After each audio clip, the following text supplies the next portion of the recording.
Kanina bahay yun doon. Kinayuilisyon yan. Kinatata Gardo. Ayan? Oo. Kinatata yan? Lugsungon lang natin pababa, no? Nasa tayo dadaan dyan? Ahas dyan? Dito. Tata, magsaing ka dyan. Kamuti. Diba? Saging. Kamating kahoy. Ito yun. Ay, dyan pa may ilog dyan? Di ba may ilog dyan? At yun ang nandoon ang ng tubig.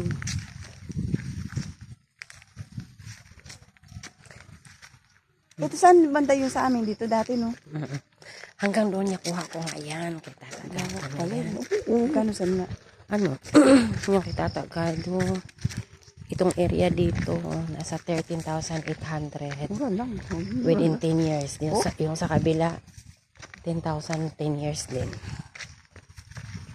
Hindi naman nila matutupos. Yung 10 years, ang hirap. Ang 10 years, ang hirap dito. Tingnan mo yung mga kapitbahay. Tulong na, kuha ng buko. Wala ang gagawin yung mga anak sila ni Jerome. Yung mga kapitbahay yung magluluto. Kaya sabi ko kanina, sige kumain ka ng buong isda, limbong mga kapitbahay nakatikim lahat. No? Magkurente. Kaya ito yung bahay nila dati. Talaga ano? Dito na lang ako magbahay. Okay. Okay, dandan sana. Wala, mga utak yan.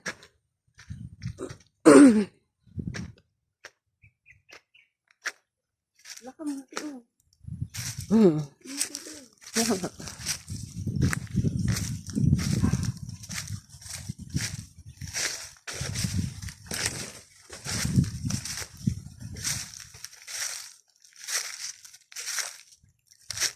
Dito yung sa inyo dati, na?